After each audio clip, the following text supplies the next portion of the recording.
At least 50 people were killed in the shootings, with dozens more injured.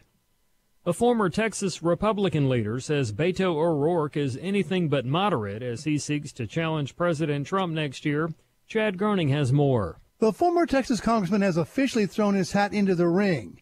But even the New York Times points out that the 48-year-old enters the 2020 campaign with few notable legislative accomplishments after 3 terms in the House. He came on the national scene during his unsuccessful challenge to Republican Senator Ted Cruz in 2018. And even though he claims to be a moderate, he is staunchly pro-abortion, staunchly open borders, and he is for stricter gun controls. Kathy Adams is a former chairman of the Republican Party of Texas. Robert Francis O'Rourke is the most liberal of liberals. He is not only pro-abortion, but when he talks about generational change, actually what he's talking about is a new generation that will embrace socialism and Marxism and communism that has failed everywhere that has been tried around the globe. And Adams says O'Rourke lacks the experience to be president. The man has been given everything all of his life. He doesn't have a real job. He never has. And being a congressman is really not much of a document to prove your acumen in business or even for being the president of the United States. And Adams said the idea that O'Rourke can flip Texas into the Democratic column is totally narcissistic on his part. I'm Chad Groening. Louisiana Congressman Ralph Abraham is urging President Trump to consider the state for the future headquarters of the proposed Space Force. That's according to USA Today, which said a Republican representative wrote a letter to the president suggesting Louisiana was an ideal location because of its strong existing relationships with both the military and NASA. Abraham is also a candidate for governor of Louisiana. Meanwhile, critics have questioned the need to create a separate Space Force.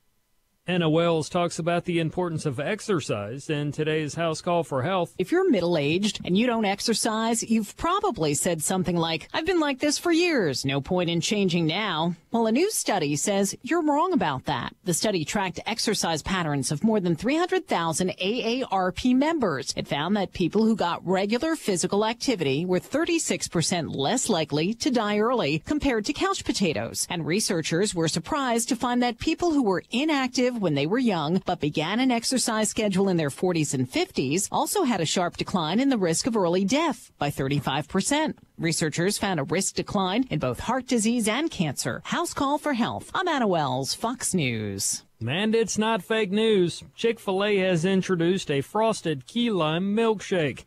According to the restaurant chain, the new treat is a combination of Chick-fil-A's signature Ice Dream, Chick-fil-A lemonade, and natural sugar-free lime flavoring made from a blend of 3 different types of limes. Find more news at onenewsnow.com. Like us on Facebook, follow us on Twitter, and download the free One News Now mobile app for Apple and Android devices.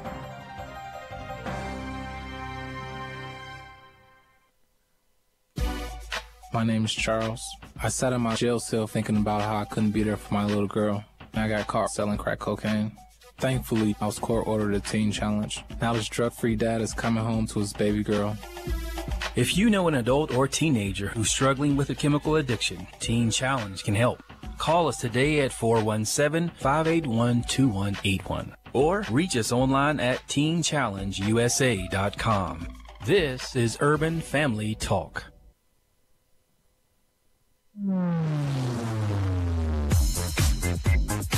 She's sharp, pointed, and insightful. This is Stacy on the Right on American Family Radio and Urban Family Talk. I believe Mr. Mueller's report is going to come back and show that there was no collusion, which, by the way, is not a crime, but there's no collusion, nothing with the Trump administration, what they're going to find in the president himself. The situation at our southern border has gone from a crisis to a national emergency to a near system-wide meltdown. Congress is still trying to undo his national emergency declaration. The president tweeting a reminder he hasn't soon forgotten. Those Republican senators who voted in favor of strong border security and the wall are being uniformly praised as they return to their states. They know there is a national emergency at the southern border, and they had the courage to act. Great job. Every state's a border state. Every town's a border town until we secure the southern border. And the president is correct in taking the step to veto this resolution. And now, Stacy Washington. It's true. I'm back. I'm behind the microphone again.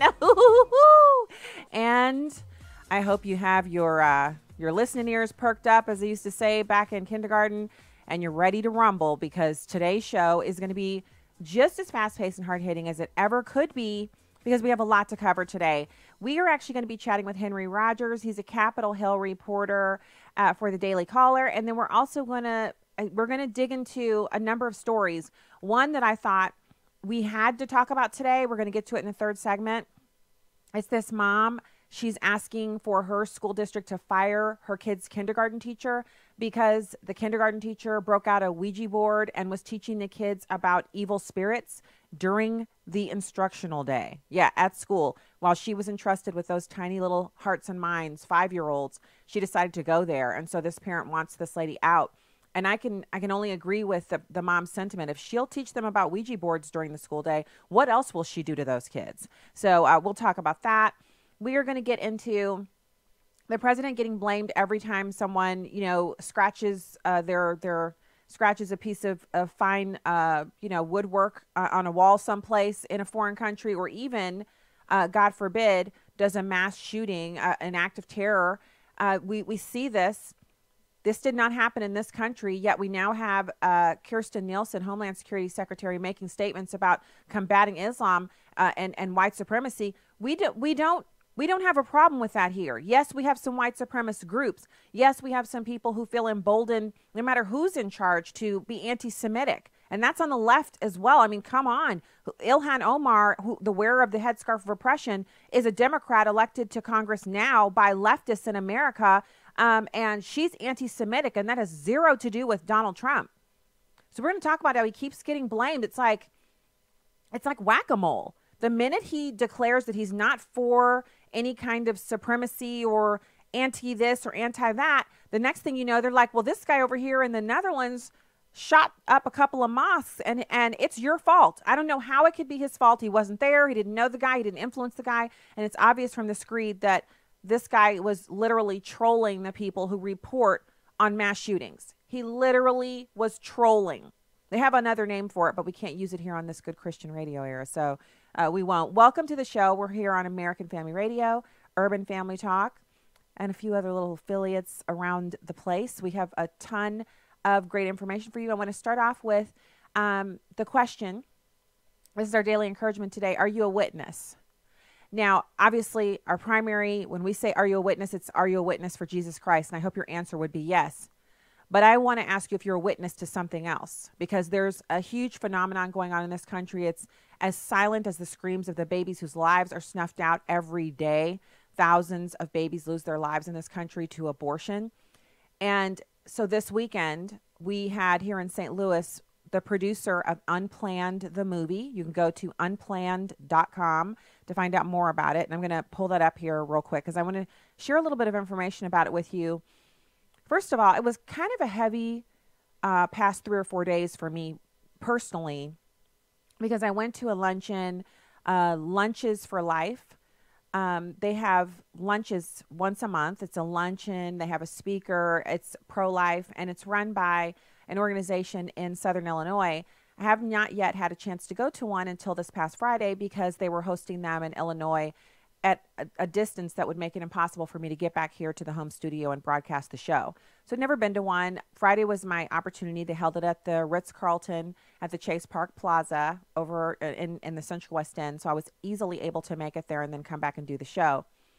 And the topic there, they had a wonderful speaker. She chatted about the way we communicate surrounding abortion. We use terms like post-abortive, post-abortion, when we should be saying reproductive loss, because whether the woman is ready to acknowledge it or not, she's suffered a loss. It's a loss she chose to suffer, but as with many things that are sinful and go against God's word for us and his will for us, we're often duped, tricked, coerced into making sinful decisions. The responsibility still lies with the person individually, but those who are culpable and a part of that play a huge role in stopping women from getting healing and coming away from that history and not repeating the same mistake.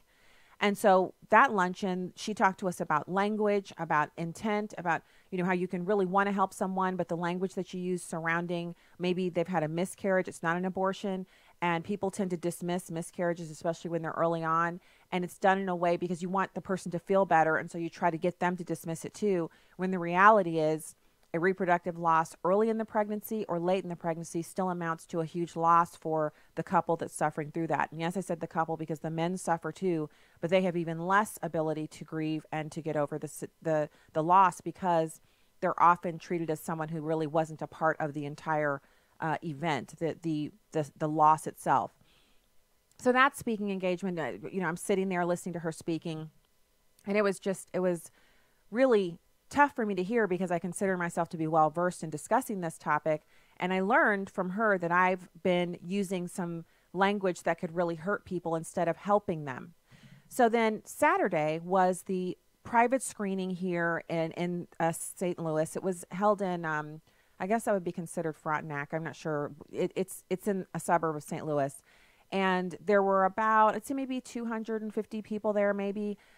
In a private screening area of a private school. They have a huge performing arts center, and they gave that space for free to the organizers to set this up so we could see the film.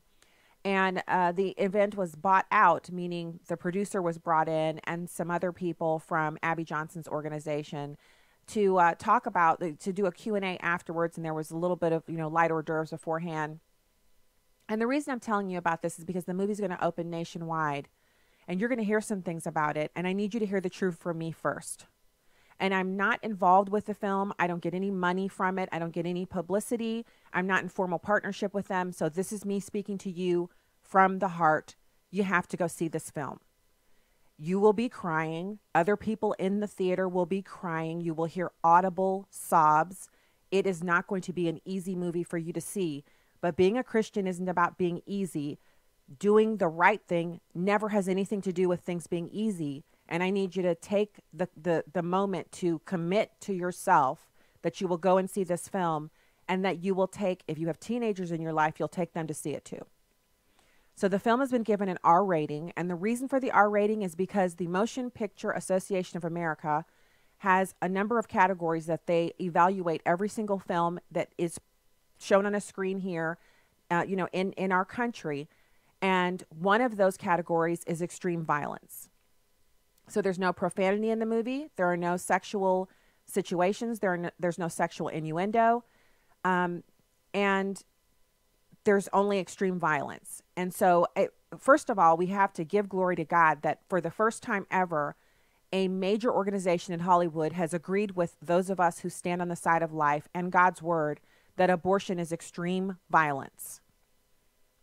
They have given the film an R rating because it shows what abortion really is from the perspective of the woman who's receiving the abortion and the nurses in the room. So it's rough to watch, but it's not more than you can handle. And if you've seen any horror movies, if you've watched any of the Walking Dead television shows, I'm not into zombies, but I know that's really popular right now. If you've watched any vampire movies, if you've watched any movie at all that's ever been rated R in this country, you've seen worse and you're able to watch it.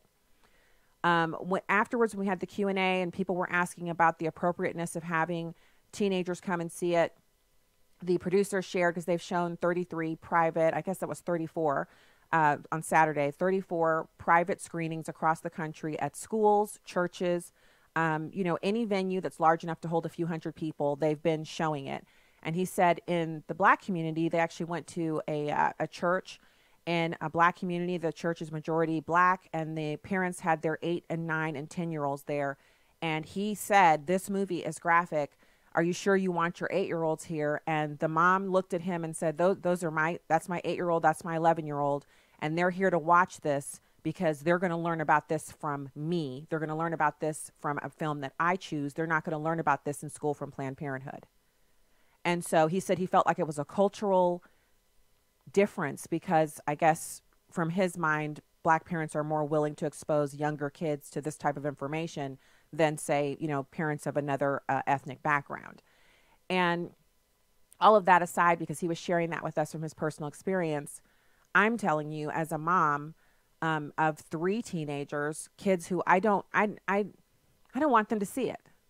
I don't want them to see it because I don't really want them to know what happens inside of an abortion, inside of the clinic where these women go to have abortions. But they're going to go see it because this isn't about what I want. It's not about my feelings. It's about making sure that every single person who has the opportunity to see this film gets to see it.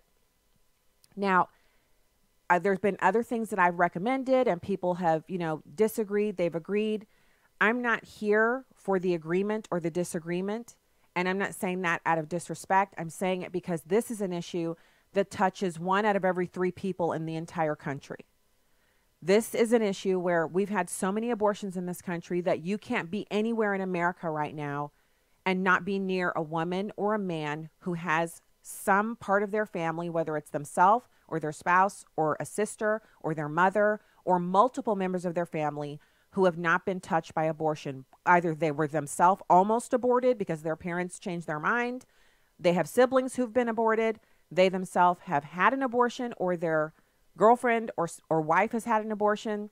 This is an issue to which we can honestly say that we all as Americans are a witness to.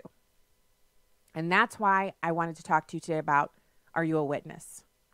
And so if you are unaware of anyone in your family, extended family, friends, coworkers that's had an abortion, the reason why you don't know about it is because of the shame.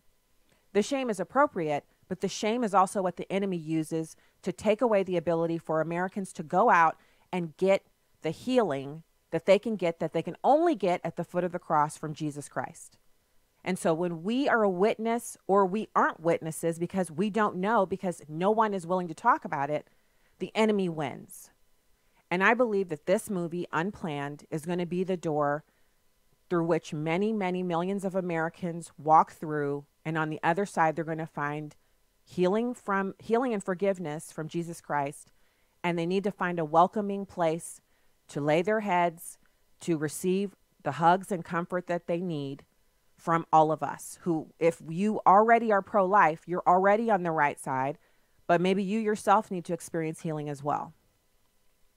So again, I don't normally take this much time out of the program because y'all know the airtime is precious and it is brief. But this is important. This is probably one of the most important recommendations I will ever make to you about a film or a piece of entertainment. And I want to make sure that you understand you're not going to suffer through this because the film is extraordinarily well done. The production values are just as good as anything you're going to see if you go to the movies tonight and see that BattleBot, the Battle Angel, Alita Battle Angel. I've seen that. You guys know me and my family go to the movies a lot. I've already seen that. The production quality is just as good as that. The storytelling and the narration in the film, everything about it is top notch. This is not a B movie or something that's relegated to some alternative channel. This is an amazingly well done film. And there are high points in the film and low points, just like any other story. The only difference here is it's real. Abby Johnson wrote the book, and they've now made it into a screenplay. And I'm recommending that you go and see it. When it opens the first weekend, don't delay, see it the first weekend that it opens. And then once you've learned from it, spread the word. All right, we'll be back with our first guest right after this.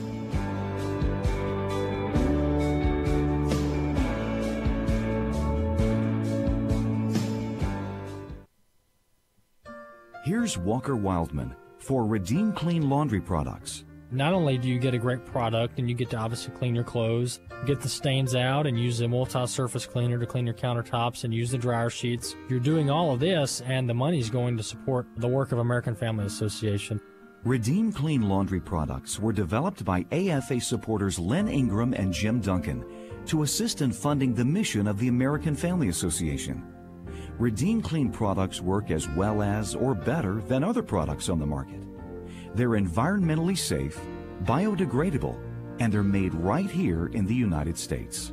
The great thing about Redeem Clean is not only is the product great, but it goes to support a great cause, and that is the work of American Family Association.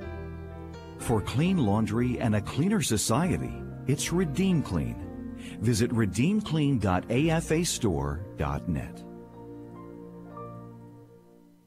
Hi, I'm Crawford Rich with a Legacy Moment. A few years before he went home to be with the Lord, I had the privilege of spending several hours with a man God used to mold and shape my life, Dr. Douglas B. McCorkle. Our meeting was a taste of heaven. During our time together, I asked him questions and I took notes. This seasoned warrior shared with me principles and truths from the treasure house of his experiences. At the end, we prayed together and said goodbye. Little did I realize that would be the last time I would see him. But that session marked my life in a profound way. We all need patriarchs in our lives. That's why I'm drawn to Joshua chapter 23, verse 14. Now behold, today I'm going the way of all the earth, and you know in all your hearts and all your souls that not one word of all the good words which the Lord your God spoke concerning you has failed. All have been fulfilled for you. Not one of them has failed. Just picture it. Here's this venerable old warrior of the cross, if you will, this bridge person, one who had been in the very presence of Moses from the beginning. He's standing in front of these folks he had led into the promised land, and they'd seen the fulfillment. He reminds them through the richness of his experience, now pay attention, not one word from God has failed you. Godly patriarchs remind us that they're not going to be with us forever. They're moving on. But these godly patriarchs certainly do point us to the unfailing God who has kept them. Well, here's what I want you to remember and do today. Go by and see an older follower of Christ. Don't be in a hurry. Ask them questions and let them talk. You'll be better for the experience. Legacy Moment is a production of Moody Radio. For more information, go to livingalegacy.org. livingalegacy.org. Welcome back to Stacy on the Right on American Family Radio and Urban Family Talk. Welcome back to the program. You can find out more at afr.net, urbanfamilytalk.com, and stacyontheright.com. I actually, while we're waiting to get our guests together, I wanted to listen to this White House Chief of Staff Mulvaney audio. He's talking about President Trump being blamed for something. Every time something bad happens, he gets blamed. And the reason that this is such a great statement coming from the Chief of Staff, and also for him to make this statement, is that it seems like, you know, the president could literally be handing out $1,000 bills to people in, you know, he could be in the heart of Chicago or someplace where, you know, there's rampant poverty. He could be anywhere. He'd be handing out $1,000 bills and they'd say, look at him giving money to the poor. He hates black people. He hates, you know, they would just twist it.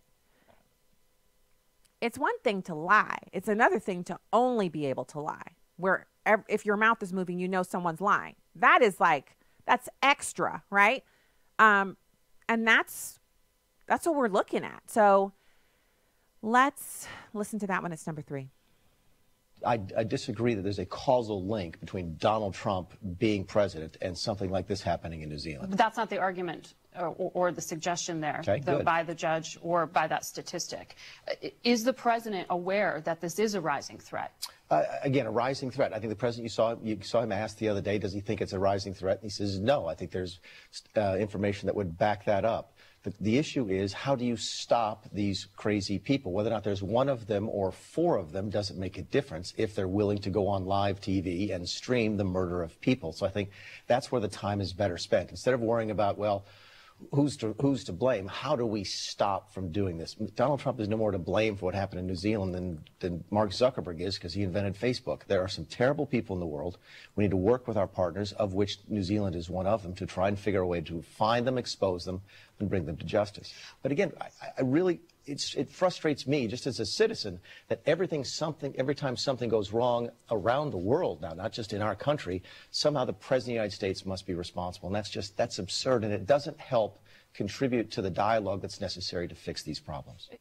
And it doesn't. And first of all, and this is not to diminish the sorrow that's felt over seeing people gunned down in their place of worship.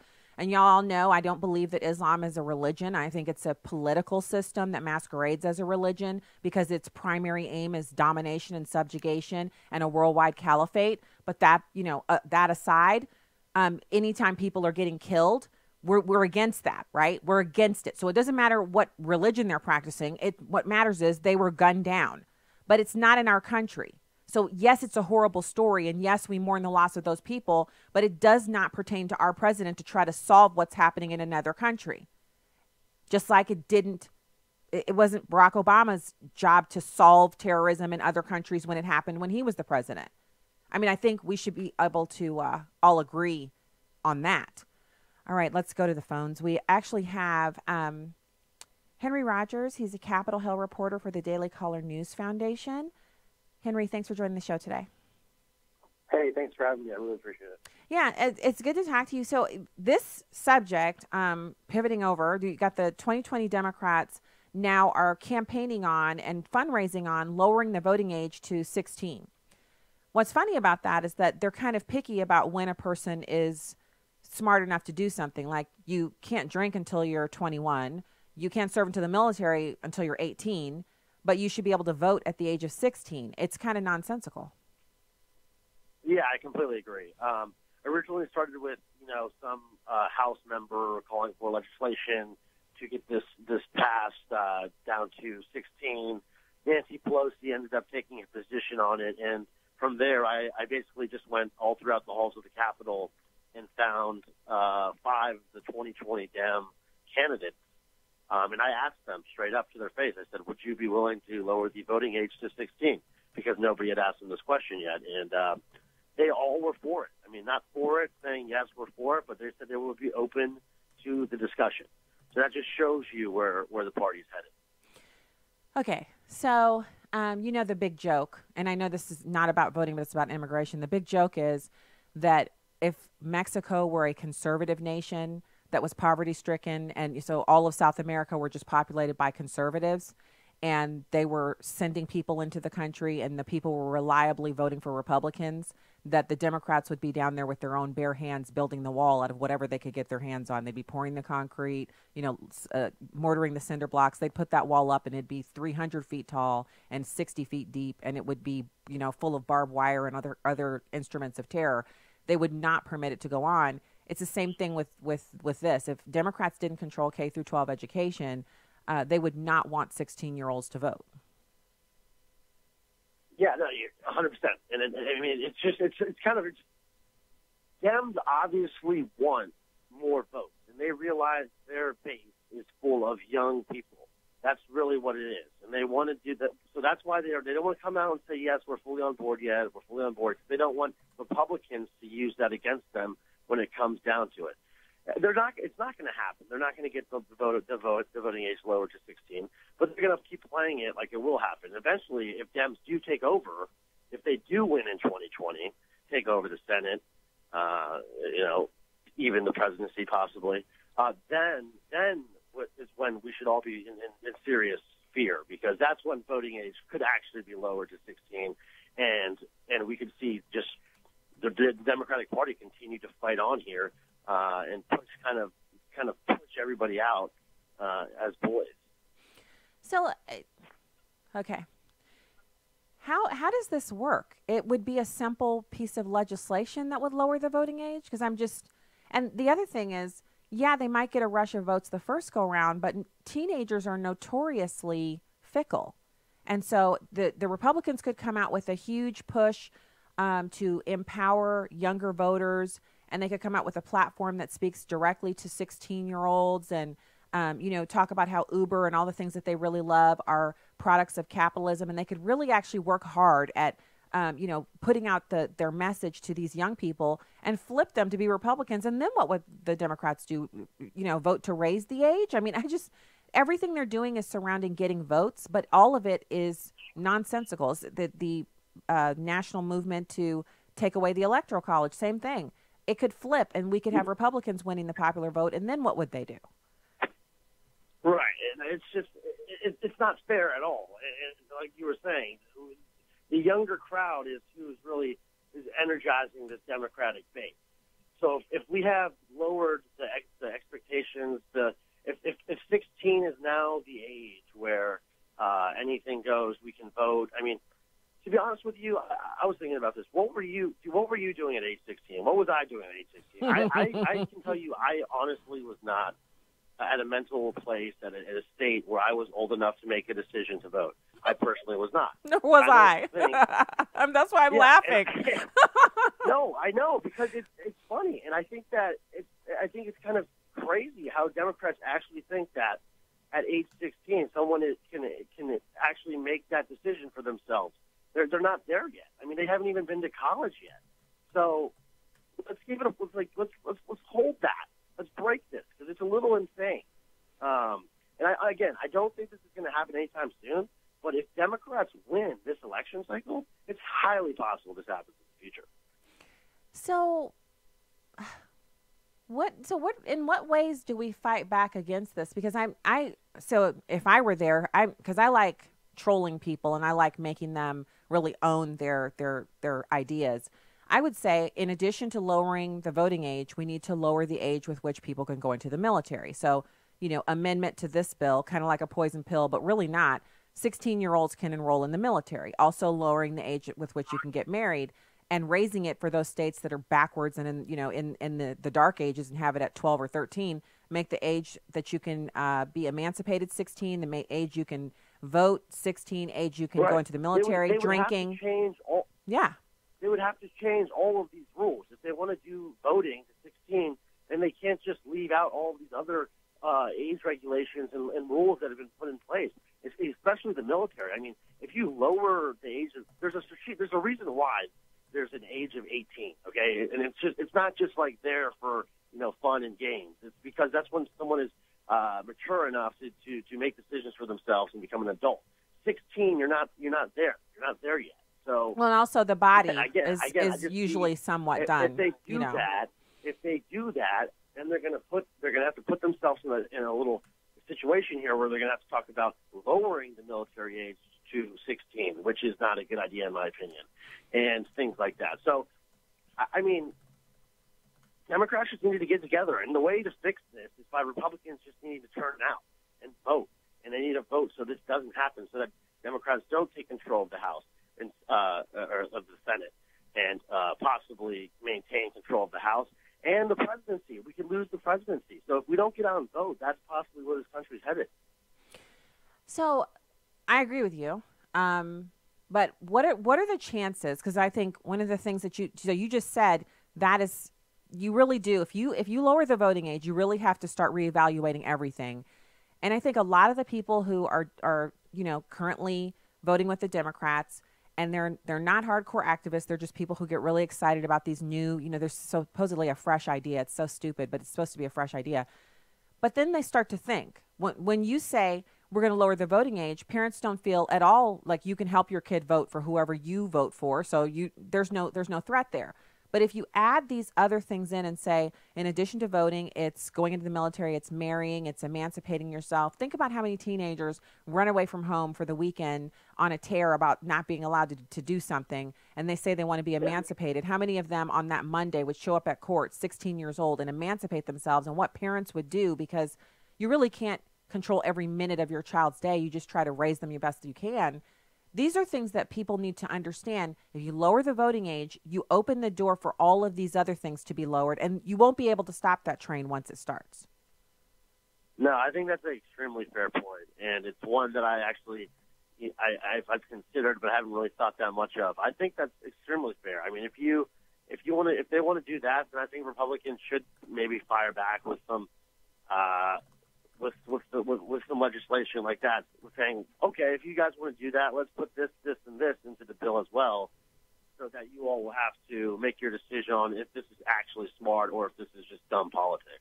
Yeah, just you guys throwing stuff out there, because sometimes I feel like they sit up in a room, especially with the Green New Deal. I mean, Henry, come on. And if you're just joining the show, we're chatting with Henry Rodgers, Capitol Hill reporter for Daily Caller News Foundation. So, Henry, when I saw the details about the Green New Deal, I thought it's almost like they get in a room and they pass around a bunch of illicit drugs. And then once everybody's high, they start writing stuff down. And then when they're done, instead of going, okay, that was fun, and throwing it away, they're like, this is our legislation. And they bring it out, and they actually stick to it no matter what. This is a part of that craziness, because if you don't have any kids, or if you yourself are in your early 20s and you really don't, can't think clearly, obviously you can. You're younger, but you can think clearly. But for people who aren't thinking clearly, they're not remembering how stupid they were when they were 16. I remember specifically, I had all these thoughts about how I knew more than my parents, and I just knew I knew more than they did. And I wasn't even 23 before I realized that when I was 16, I was a total idiot. Like when I turned 23 and I was like, man, I was a total idiot. I called my mom. I was like, I was just such a huge idiot when I was 16. She was like, yeah. No, and that's what I'm saying. I mean, I can't imagine having the right to do what an adult could do at age 18. It's bewildering. And back to the Green New Deal. I mean, these guys are out of their mind. They're out of their mind. And I mean, no Democrats can really even support it. It's like they're so confused by it. These Democratic senators, at least, are just so confused by it. Like you were saying, it is almost like they're in some room just passing around drugs. It's like, where do you even come up with this stuff? It's amusing, but at the same time, it's a little disgusting to see where the party's headed. Well, and it's frightening because there's a lot of people out there so I'm seeing a pattern where they make these wild proposals and then the people on CNN and MSNBC clean it up for them. So with this voter age lowering thing, I mean, there's a chance that what they'll do is they'll present it like it's this really great idea, right? It just is so empowering, blah, blah, blah. It gets people to start voting early so they'll actually be in the habit of voting, and we can increase the percentage of Americans who actually vote. And I'm not actually against more Americans voting. I just want them to be informed. But the CNN and MSNBC will clean it up for them, and they'll paper over the negative consequences. Yeah, they'll go right on air, and they'll act like this is the greatest thing to hit the country, of all time. And they'll go out, and they'll make it sound extremely appealing to all the CNN viewers and all the MSNBC viewers. And from then, it kind of spins the narrative. It gets people involved in the country. Your average person who didn't know this was a thing now thinks it's a very good thing. So they go from thinking that this was a crazy I've never even heard of this idea, I've never even considered this idea, to now thinking it's the golden age era of ideas, and it's something that will drastically change the country. And people will start believing it. And that's scary. Well, I believe it will drastically change the country. I believe there will be a lot of parents crying, about their kids emancipating themselves at 16 and crying because their kids will be sent off to fight in Afghanistan at 16. Think about it. You could be dropped out of high school and running around, and you could think, you know what, I don't have a life. I'm on the streets. My parents are talking about kicking me out. I'm going to go join the military. And you could be 16 years old in the military. And I served in the military, and I remember being, I was 20 or 21 when I went in. And I remember thinking to myself, this is no joke. Like it was like going from fluffy pillows and soft hair dogs, Maltese puppies, to like straight up real world warfare. I was laying on the ground with an M60, qualifying for marksman, and they were teaching me real world stuff. And I was 20. Exactly. Yeah. Henry, thank you so much for coming on the show today. Capitol Hill reporter for the Daily Caller News Foundation, one of our favorite organizations. We love the Daily Caller. Thank you for having me. I really appreciate it. All right. Talk to you again soon. Have a great one. All right. We'll be back with more. We'll take your calls at 866-963-2037, 866-963-2037. Stay there.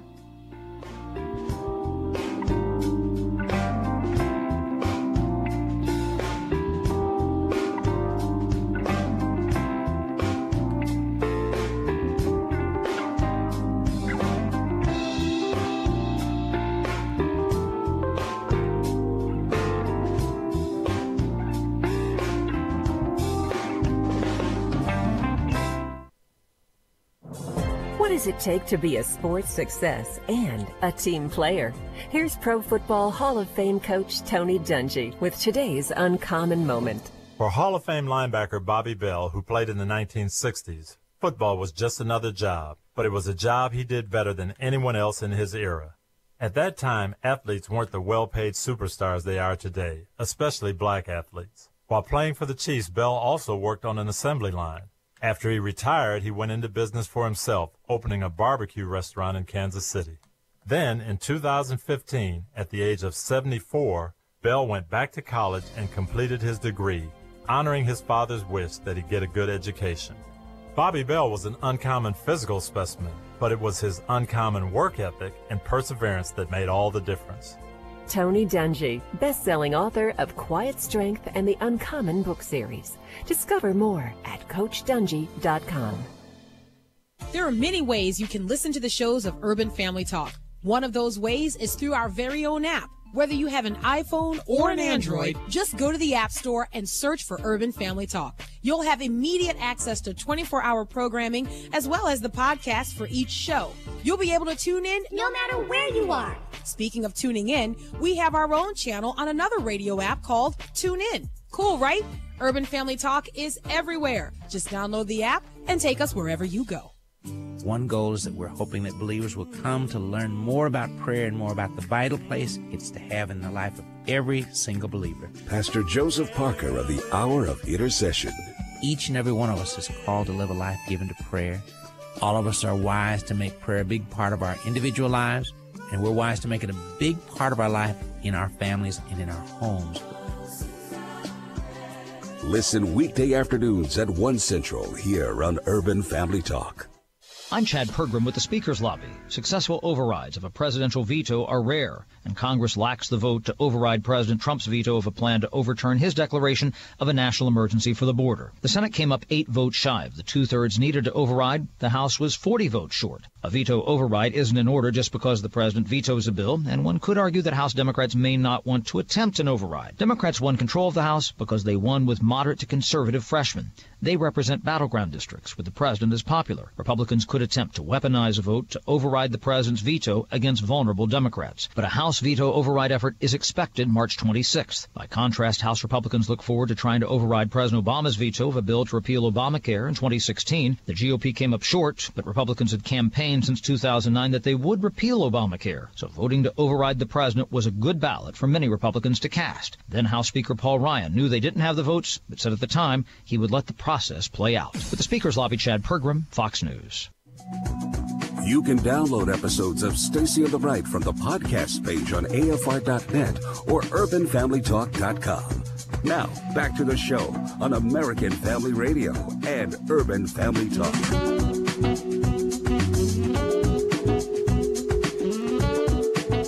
Hey, welcome back to the program. I want to go to the phones first, and then we'll get to this story about the Ouija board and all that stuff.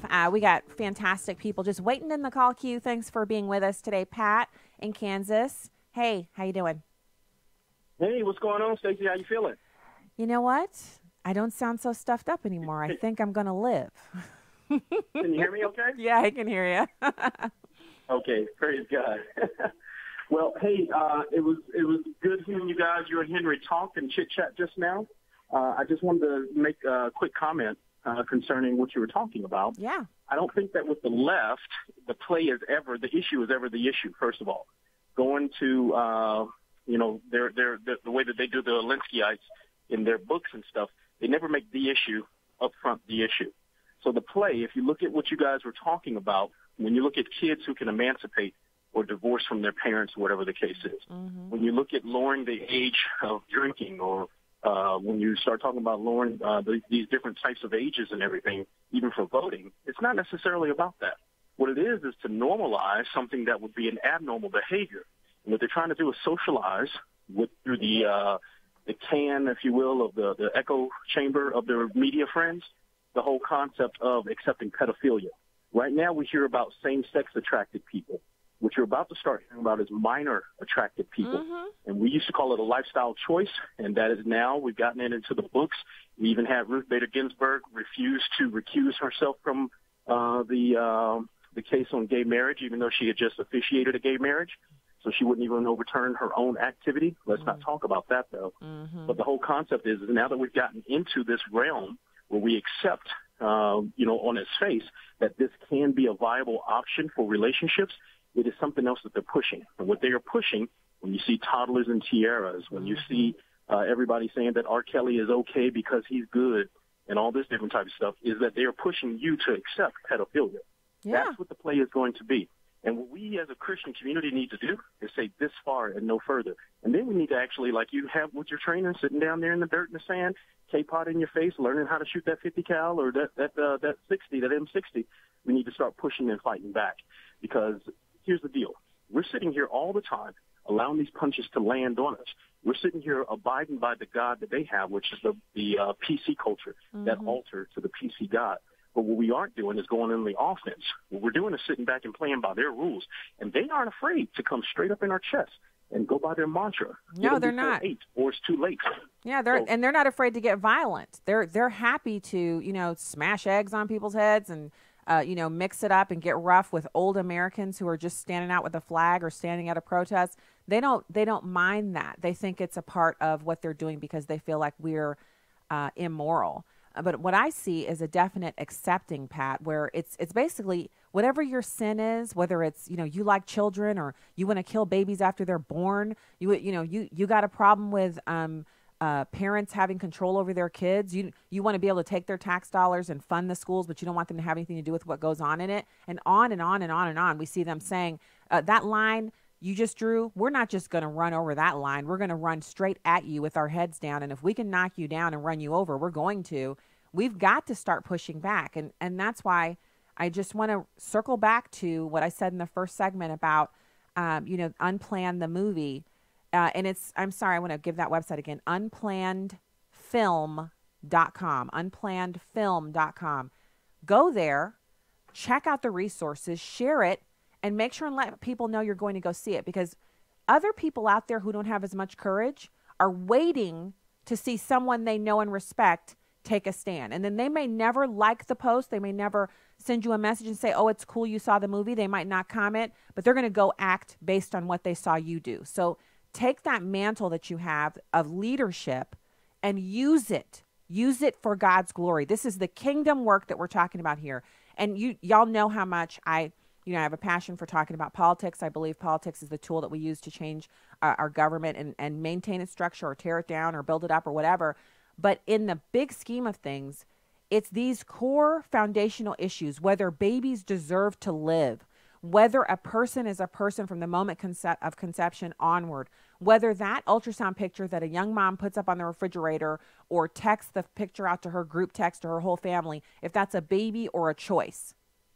If reproductive rights are the God that we're going to bow down to, or if we're going to bow down to the Lord Jesus Christ, who the Savior of us all, we have to decide. And then once you've decided, you can't keep it to yourself. You have to be out there. You have to be swinging for the fences, because this is your only chance. We're not going to have another chance to stand up for this. If we decide to wait and lay back and be quiet, then they're going to win. You know the end of the story, they don't win in the end, but where do you want to be when it's time to decide who fought and who sat back and did nothing? Because there's only 2 teams.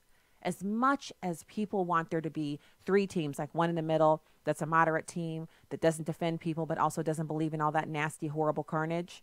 But there isn't a 3rd team. That 3rd team that you think you're on is just the enemy's team, and he's deceived you. And while you're sitting there feeling, just a tad bit smug and a tad bit like, I don't get into politics. I have people who tell me that, oh yeah, because you talk about politics. I don't get into that. I just talk about Christianity, and I just don't want to be involved in politics. I'm like, okay, well, yeah, but are you when you say you don't want to talk about it, but if someone says something to you that's not true, like abortion is okay, you're going to stand up to that, right? I don't talk politics. Well, abortion isn't politics. Abortion is an abomination that goes against God's creation, and those who dally in it, approve of it, condone it, support it, are on the wrong team. I don't care how high your hands are on Sunday. I don't care how loud you sing when you're in the choir. If you're supporting abortion, you're on the wrong team. That's not from me. Just go to the scriptures and look it up for yourself, and then make your choice. Don't make it about me. All right, let's go to Iris in Texas. Iris, thanks for calling the show today. Oh, good preaching. Excellent preaching. I couldn't have said it better myself. I love you, Stacy, and I love your bold stand. And I'm in a town of about 40,000 outside Dallas, and our pregnancy resource center, I supported. I've walked on it. I've done the walks every single year, and it does amazing work. And the bottom line is, one of the supporters of the resource center bought out the showing for a private showing of Unplanned on next Monday night, and within about 2 weeks of letting people know on the website, it was completely, 100 seats were completely sold out. And I wanted to suggest that for other people in other communities to do that to get the word out. Yes, Iris, thank you for that reminder. Fantastic. Thank you for the call and for reminding me of that. And let me share that with everybody. If you go to unplannedfilm.com, you can find your local theater where it's showing. It's going to be in 1,000 theaters across the country, so that's a full release. And more theaters are being added daily. You can pre-order tickets, but as Iris just said, there's an opportunity for you to put your money where your mouth is. You can buy tickets to a private screening. You can also buy a private screening for a group. If you have a youth group that your kids are in and you want to show it to them, because the producer and the people who are making this film they're literally flying all over the country. Anyone who reaches out and says they want to buy a theater out, they bring you the film so you can pre-screen it before it hits the theaters. So they'll bring it to you. All you have to do is say, we have this group of people who want to see it. Then what we did here locally, and I wasn't a part of organizing it, but I say we because it's a friend of mine. She's a physician, Helen, who organized this. Helen just said, look, this is what we want to do to a local Catholic school that is cash flush. I mean, this place it looks like a college campus, but it's a high school. She went to them, the person who does their events, and said, you have this theater. Do you have a day when nothing's going on in it where we could show this film? The producer's willing to fly here and show it. And I will email and put the message out, and I'll get some people here. And she said, we actually want to get some donors here and raise some money to buy out a few more screenings, like to buy a theater out for one night, which in most places here in the middle of the country, you can buy a theater out for between $1,500 and $2,500. That means you buy the screen and the block of time before, during, and after the film you want to show, and they show the film you want to show, and you can pack the theater with however many people you want. You can charge them admission, or you can just let them go in and you've paid for the theater time. So that's what they did. They had big donors there. People that I recognize that are big in the donor field were there that evening. And then there were also, a few kind of local celebrities, and then the producer, and then a whole bunch of people, that I've seen at pro-life things. Some of the women who were there were literally the women that are on the sidewalk doing, like Iris said, there were women like Iris who they just pray. They just stand out there and pray. And I want to encourage you, because as serious as the movie is, and I've been so blown away this weekend. It's so emotionally draining, the issue of abortion presented in the way that it was. But it was also a lot of hope, because there's redemption in the movie. And there's also this amazing phenomenon that goes on, because we think that the people who are outside the clinics praying, we know they're praying, and we believe that prayer moves mountains, yada, yada, yada. You guys get what I'm saying. Don't email me because I said yada, yada, yada. But we also have a tendency to feel like, well, all they did was pray. And that's a cultural phenomenon here in America, where if you say, oh my goodness, that tragedy, we got to pray for them, then people say, well, all you're going to do is pray. Like that, they don't believe anything happens when you pray. But we know that prayer moves the hand of God, and that it is our mandate. We are mandated as Christians to pray. And in the film, the only little tidbit I'm going to give you, because you have to go see it for yourself, is they talk about the effect that when people are outside praying, the effect it has on the people in the clinic, the numbers that they see, what happens at the clinic. That when we pray outside of clinics, God literally moves inside that building. And so there's so much more that you'll learn from this movie. It's just phenomenal. And the website, again, if you're just tuning in, we're talking about Unplanned, the Abby Johnson story. Unplannedfilm.com is the website. You can see interviews. You can request information. You can get the free audiobook. You can spread the word with posters, flyers, bulletins, videos, and banners, which is how you can get a screening. Just print these out, pick a date, buy out a film place. Maybe you have a high school gym that you could show it in. This producer, he's just so on fire for God, and he's so passionate about this movie. And he was apologizing for he said the production values, they're good, but I want to make sure that you understand that this is a film that we put together. And of course they didn't have the biggest budget, even though Mike Lindell of MyPillow.com dumped $1 million into the film. I mean, it was already underway, and he came in and dumped in $1 million, because that MyPillow guy, he's doing a lot with his money. He's doing a lot for the kingdom with his money. So anyway, The production values are beautiful. The film is so well done. You're not going to be sitting there thinking you're watching something that's independently produced. You're going to think this is just as good as anything you've seen Susan Sarandon in, or any of the other A-list celebrities. We got time for one more call. Tom in Arkansas. Hey, Tom. Thanks for calling the show. Yes. Hey, thank you. I appreciate you getting me on. I just want to say about our Democratic Party, so-called Democratic Party, that I used to be a Democrat, was for many, many, many years, that they have left me, and what it's become, they claim liberalism, but it's become the Nazi socialism party because of they don't teach history in school anymore, and kids don't have a clue what's going on. So I'd just like for people to wake up and pay attention to what's really going on, especially when you have the news media taking their side and not letting you hear the whole story of everything. It's true. And you what know I what, wanted Tom? to say. Go ahead. That's what I wanted to say. Oh, well, thank you. Thank you for that comment. I want to remind people, Tom is right. They don't get all the history they should in school. So what do you do as a parent? You make sure they get it. If you feel like the gap between what your kids are getting and what they should be getting is great, start praying about what the Lord wants you to do. He may have homeschooling in store for you. He may have a homeschool co-op in your neighborhood where you don't have to be the primary teacher, but you would, have your children in that environment. God is able. He's able, and he's now raised up a whole generation of people. We're now on our third or fourth generation of homeschool parents, where in the beginning, they laid the groundwork. They formed the foundation when they were writing their own curriculums and literally pulling books and reading hundreds of books over the summer and creating curriculums for their kids. And now those curriculums are available to you to buy for $350 or $400. And then you set it up and you maybe join a co-op for some of the classes. And before you know it, you're homeschooling and you're doing this. And I'm speaking as a parent who, I always say I'm not called to homeschool. And the two children we have in school right now, they're not being homeschooled, but we have found a Christian school that we feel like is God's will for them. But our older daughter homeschooled her senior year last year. And I can tell you, I was drug into that situation. I had to be told by the pastor's wife that was a good idea, literally. Like God sent her to me on a Sunday to get me on board. And it worked out great. And so if I could do it for 1 year, anybody could do it for their entire kid's education. I'm just being real with you real quick. So they have this beautiful devotional over at unplannedfilm.com.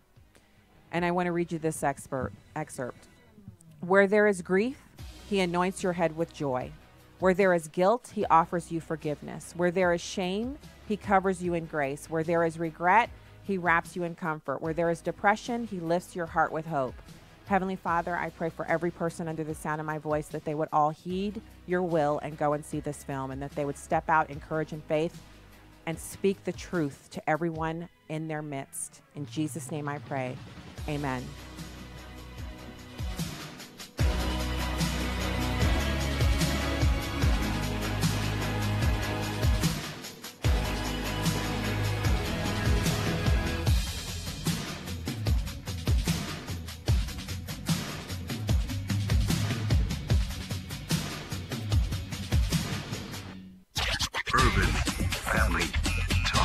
Urban Family Talk. As millennials, we have more than $1 trillion in purchasing power. So businesses are watching us. But millennials are losing our faith. So we know Satan is watching us. Engage Magazine is for millennials by millennials. And it speaks to faith, purpose, and a closer walk with Jesus. Because above all, God is watching us. Visit EngageMagazine.net and listen Saturday afternoons at 5:30 Central on AFR. Truth, wisdom, empowerment. Urban Family Talk, a ministry of the American Family Association. For American Family News, I'm Chris Woodward. The Dutch Justice Minister says the attacker in the deadly tram shooting in Utrecht was known to authorities. Ferd Grapperhaus was speaking shortly after the Utrecht police chief announced that the gunman was detained. Now, police have identified the suspect as 37-year-old Gökmen Tanis of Turkey. At least 3 people were killed, 5 wounded in the shooting. A European euthanasia proponent continues to create a stir worldwide and in several ways. Charlie Butts explains. Dr. Mark Cousins, who was cleared of a murder charge for killing an 88-year-old woman in 2008 who was not terminally ill, is now advocating killing patients who want to donate organs by removing the organs while they are still alive. Alex Schattenberg of the Euthanasia Prevention Coalition explains why. You can donate other organs, but you can't donate your heart because euthanasia, of course, stops the heart from beating.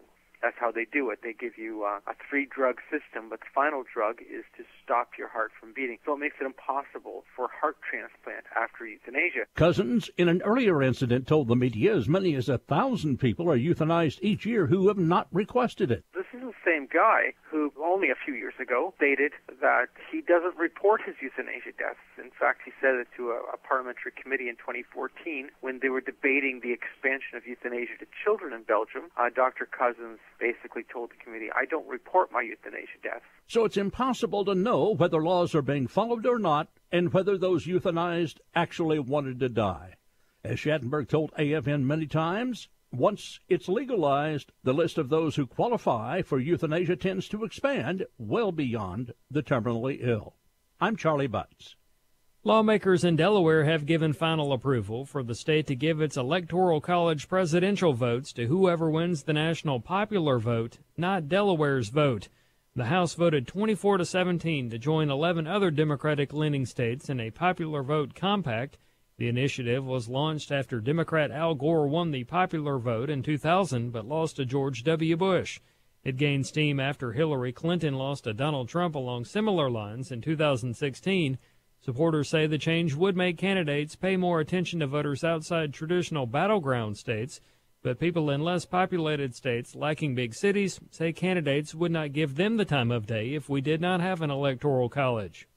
Many people and pundits are all in for Beto O'Rourke and his presidential campaign, but Life News editor Stephen Erteld says the former congressman and failed Senate candidate has been an absolute abortion champion. In Congress, he has a 100% pro-abortion voting record. That's from the National Right to Life Committee, and he has a 100% record from Planned Parenthood and from NARAL. So on every occasion on which he's had the opportunity to vote to protect unborn children, he's voted the other way.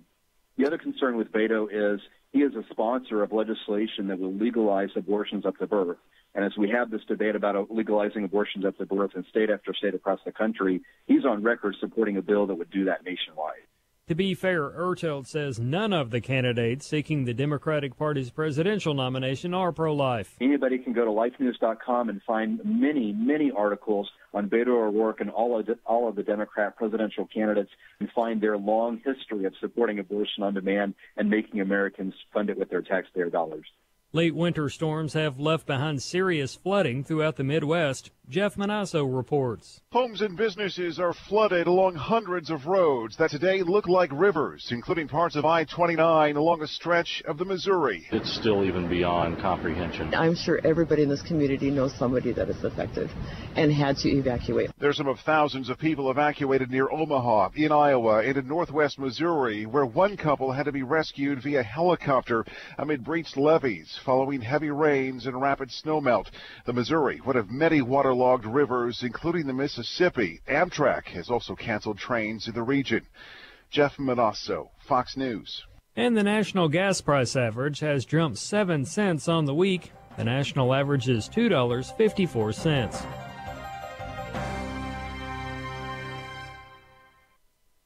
I'm Will Addison, Director of Urban Family Talk. We desire to be a movement of time tellers. In 1 Chronicles 12:32 it says, the sons of Issachar were men who had understanding of the time, to know what Israel ought to do. In these perilous times, God is raising up a people of discernment who will see, pray, and act. We sound the alarm as watchmen. We cry aloud that God's people may be activated for his service. Join the movement at urbanfamilytalk.com.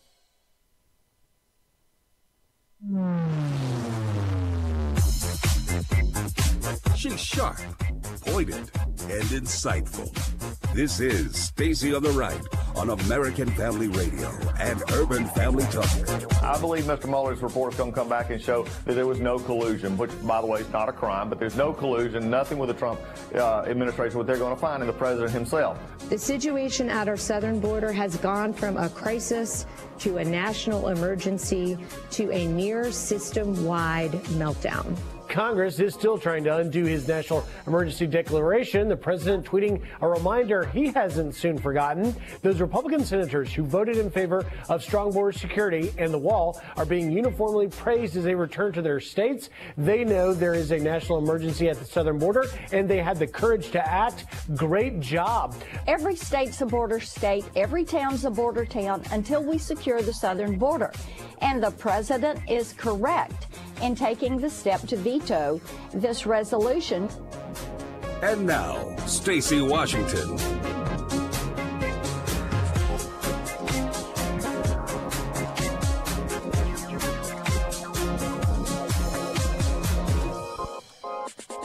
Welcome back to the program. Thank you so much for being here. We have Hour 2 live and direct to you right now. We're going to speak to Joseph Semprevivo. He is from the Job Creators Network. He's also a business owner. He's going to join us to talk about, we have to talk about the Democrats pushing the biggest tax increase you've never heard of. That's right. Another piece of news that you've never heard of that is totally detrimental to job creation. And their messaging is so effective. You know what I mean by that? I mean that they are so effective in their messaging that good, intelligent Christian people are running around saying things like, well, I don't know if they're actually creating any jobs. I don't know if the people who own the businesses in this country are actually creating any jobs. I mean, I know they say they're using the tax cut to create jobs, but I don't actually know if they're actually doing that. I mean, they might just be saying that.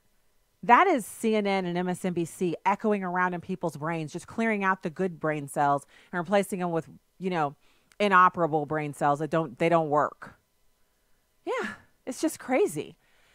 So we're gonna get into that. We also have this citizenship question. The Democrats are holding hearings on the constitutionality of that. Like it's not okay for the government to do something they've done many, many years before. The citizenship question was on the books and was used during the census on many previous census that have been issued. And now all of a sudden it's a problem. It was never a problem before, but now it is. You know why it's a problem now? Because if Americans knew there were 40 million illegal aliens in this country, there'd be a problem. Yeah, Americans would probably not be too happy about that. Yeah, because that's a huge number. That is an invasion force. No offense to anyone who's here illegally, who is a good, kind person, who only broke the law one time. I get it. It's not like I get it. You're still here illegally, and if there's 40 million of you, it's a problem, okay? So we're also going to talk about Dan Rather smearing the president and saying that he has the most powerful platform for propaganda in human history. In other words, because the president has a Twitter account with a bunch of people on it, it has to be a propaganda platform. But it wasn't a propaganda platform for Barack Obama, who has twice as many Twitter followers as President Trump. You see the double standard there? Hypocrisy reigns supreme with these people. All right, right now I want to do this. This is audio from this mom who wants a teacher fired for using a Ouija board with her kindergartner. I mean, I just cannot believe this. It's number one. Apparently, the teacher had a Ouija board similar to this one inside her classroom since October, and the kids wanted to hear a scary story, so she showed them how to play this. He tells me everything that happens at school. This was new to him, I think. A Milwaukee mom too upset to show her face, but wants other parents to know what's really going on inside her 5-year-old son's classroom at Zablocki Elementary. On Friday, she says her son came home from kindergarten and told her his teacher used a Ouija board. They were shutting off the lights and shutting the windows or whatever and making it dark and spooky and talking to spirits. It's not something that should be at school. When the mother emailed the teacher, this is part of the response she got. Quote, "The kids have been asking for a scary story, and I got the board and moved the paperclip to answer some of their questions. They asked about scary characters in movies. I did not say there were spirits." The family says the children are just too young to be exposed to the concepts of Ouija boards, and the teacher should just stick to the curriculum. Now, her 5-year-old is having nightmares. He's scared now to go to bed at night, to be in the dark, anything alone. And the mother wants the teacher fired. We did reach out to the Milwaukee Public School District to get a response about this. We have not heard back from them tonight. Joyce and Patrick. Okay, so first of all, let's lay some groundwork for the conversation. If you are a Christian then you should already be aware that dealing in the occult is bad. And there are many, many examples in Scripture, but the one that comes to mind most readily for me is in the Old Testament when Saul had, he was going to go to war with the Philistines, and he was afraid because they were arrayed against him, and it was like clear that he might lose the battle. And he had fallen, from grace. He wasn't praying. He wasn't receiving regular information from the spiritual leader. He just was out of the loop, and he knew that he couldn't just simply pray and ask God. So, what he should have done at that point was he should have repented. If he had repented, then he could have heard from the Lord, but he decided not to do that. So he sought out a woman who, basically spoke to the spirits, a divining person, someone that wasn't permitted to be in his country because he had sent them all away because God had told him to. He said, you can't have these people in the nation of Israel. So Saul sent them away. So he disguised himself, took off his kingly robes and disguised himself, and went to this woman and asked her to seek out the spirits so that he could find out what was going to happen with the coming conflict. And because of that, God punished him severely because he sought out the spirit realm instead of relying on God. And so we're talking about the games of chance. It includes gambling. It includes, what's your horoscope? Nothing. I don't have a horoscope. What's your sign? No, I don't have a sign. You're born in this month, and you might have some behaviors that are similar to other people who are born that month, but that is nothing but dividing the spirits is what that is. So astrological signs, nope, don't have one. Nope. And so these Ouija boards are especially insidious because it's a game. It's geared towards ensnaring children. And see, when you open the door to the occult, you can't say, oh, well, you can come in, but those other crazy looking whacked out spirits, and, mental illness and all that, y'all can't come in. You can't control it. We as human beings are not powerful enough to stand up on our own to the occult world, which is why God tells us to stay away from it. So you hear this teacher, and she's basically saying these children, they wanted to hear a scary story, so I used a paperclip and a Ouija board, and we turned the lights out, and now the little boy whose mom wants this lady fired, the little boy's having nightmares because he has been exposed to the occult. He's been exposed to the spirit world where demons are operating. And so this mom has every reason to want the teacher fired, but her first action has to be that she takes the little boy to a God-fearing Christian person, someone who's been long and strong in the faith. And it has to be not just that pastor or that spiritual leader, but also some others have to gather together so that they can pray over him and bring him back. All of the little kindergartners in the room need that, but especially the one who's having the nightmares. So I'm going to give you a couple of Bible verses here. Revelation 21:8 says, but the fearful and unbelieving and the abominable and murderers and whoremongers and sorcerers and idolaters and all liars shall have their part in the lake which burns with fire and brimstone, which is the second death. So it says the sorcerers, idolaters, liars, that's the group you're in if you're practicing the occult. Leviticus 20 verse 6 says, if a person turns to mediums and necromancers, whoring after them, I will set my face against that person, and I will cut him off from among his people, which is what happened to Saul. He died a horrible death, and all of his whole family, except very few of his extended family were spared. All of his sons, even Jonathan, who was, he was an upstanding, upright individual who had a covenant relationship with David in friendship, the sons were killed in a horrible way because of him going into the occult.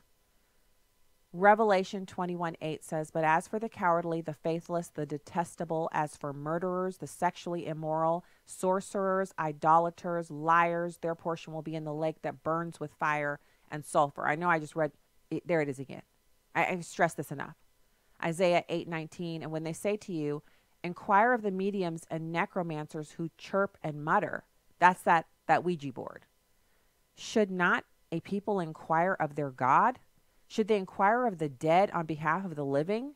It just makes no sense to ask dead folks to tell you what's going to happen when you can just say to the Lord, I don't know what's happening here. Can you tell me what I'm supposed to do? And then no audible voice. The Lord will direct you.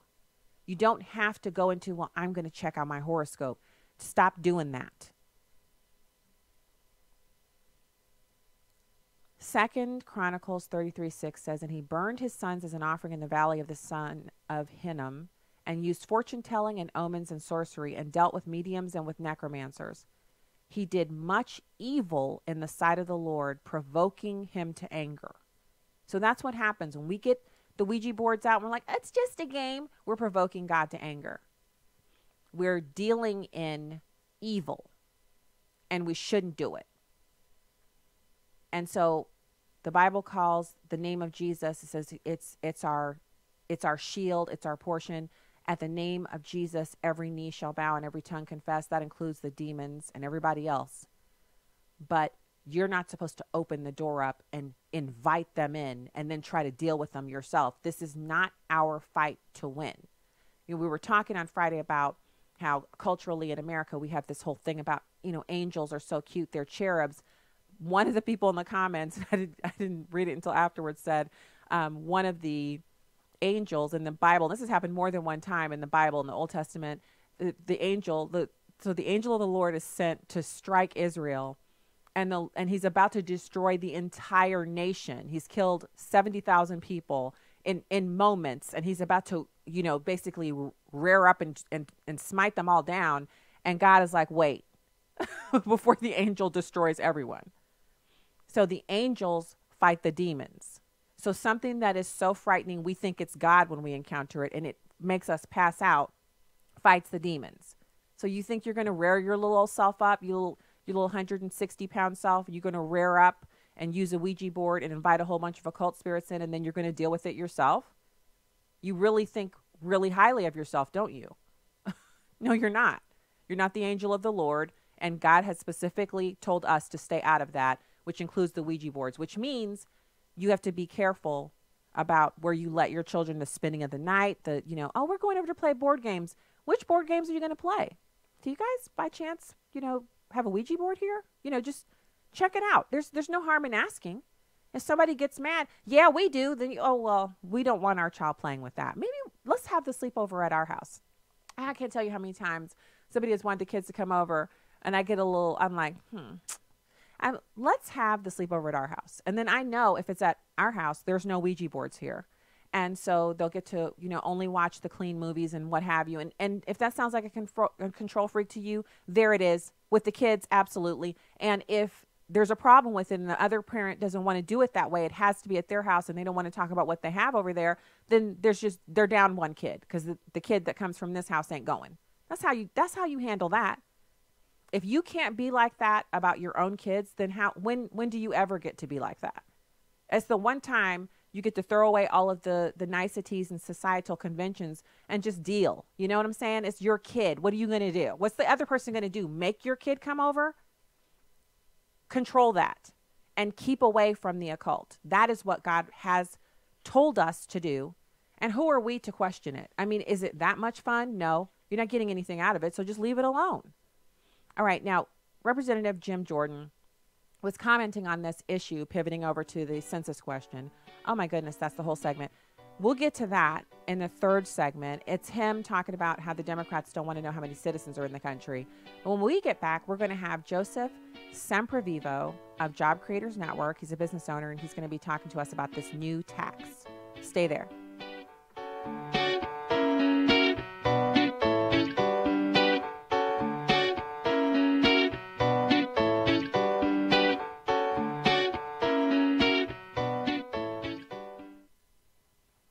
In a move most Christians probably never expected to see, Walmart has created and is promoting a Facebook video ad that normalizes homosexual relationships.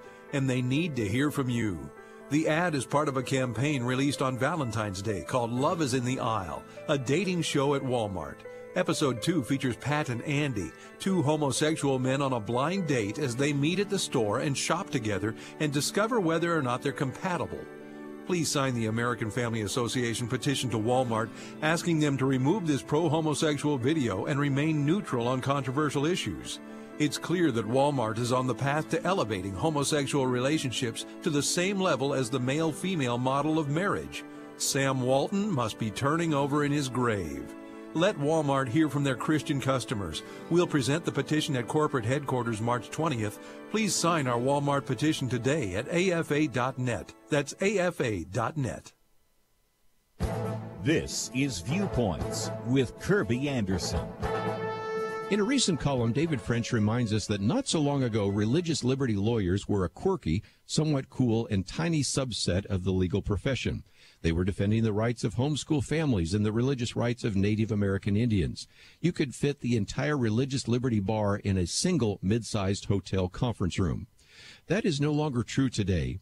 He calls these conservative religious liberty lawyers the virtual SEAL Team 6 of the culture war, with multiple organizations raising collectively close to $200 million annually to do battle in courtrooms from coast to coast.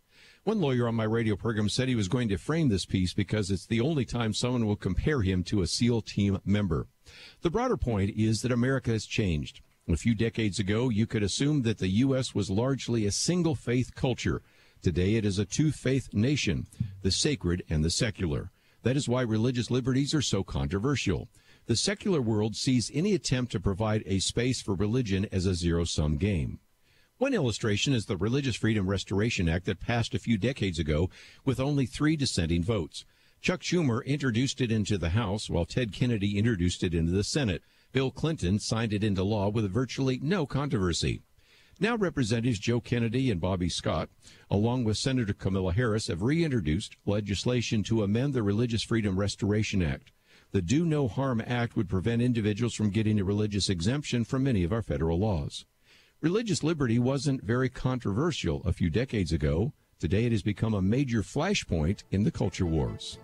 I'm Kirby Anderson, and that's my point of view.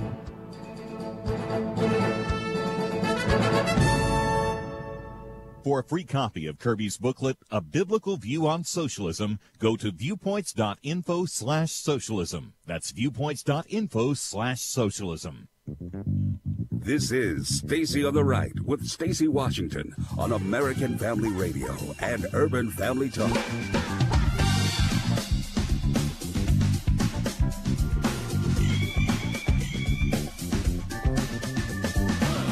Hey, welcome back to the program.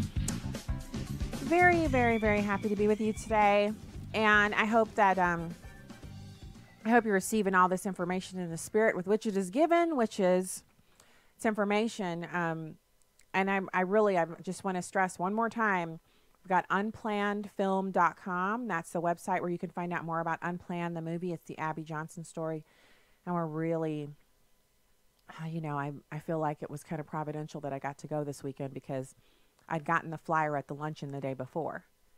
And I put it with my things. And then, of course, getting in the car and putting everything away, that ended up going into the door pocket of my vehicle. And then Saturday, I was busy trying to unplug and just hang out with my husband. So we're just sitting up mindlessly watching television when I got a text message saying, hey, I know you're busy and everything, but did you get the flyer and are you coming tonight? From Helen. I'm like, oh, what does she mean? And then I'm like, oh, the flyer. Oh, I must have gotten that yesterday. And before my mind could catch up, she just texted me back and said, tonight, 6 o'clock, VIP reception. Are you going to be there or not? I was just like, Roddy, are we going to this? And he was like, yeah, sure. What else are we going to do? Because we had one kid in Chicago, one in some undisclosed location doing a track meet, the college one. And then our son, who he had plans. So it was just my husband and I. So we went and we were blessed. I remember thinking, just stay home and relax. You don't have to work on the weekend. And that was the enemy trying to steal from me. And I'm so glad we went. So unplannedfilm.com, that's where you can find out more. Let's get to our guest, Joseph Semprevivo, Job Creators Network. Joseph is also the president and CEO of Joseph's Lite Cookies, based in Sebastian, Florida. Hey, Joseph, thanks for joining the show today. Oh, thanks so much for having me today. I appreciate it. Well, I'm glad to talk to you about this tax, the biggest tax increase that we've never heard of. I'm not surprised that it's connected to Democrats, but what exactly is going on here? Yeah, so the Democrats thought they could be sly this time and get 200 Democratic co-sponsors for this H.R. 860. And Representative John Larson, he's a Democrat out of Connecticut. What he wants to do is tax the middle class, the 60 million workers that work for the 30 million small businesses out there. He wants to tax them an additional 2.4% for Social Security, which means that it becomes an employer obligation and put extra pressure on those low margin employers like restaurateurs, et cetera. So what is the reasoning behind wanting to do this? Because I always like to try to understand if they're proposing it, they must have a rationale by which they feel this would be a good idea. Well, I think behind most bills, there's some innocence behind it, and the unintended consequences don't pop off the page. But in this situation, as well, the Social Security Administration report, which was released in 2018, said, well, by the year of 2032, 2034, Social Security will not have all the funds to meet their mandates for paying the retirees 100% of their benefits, and it would have to drop down into the 70s.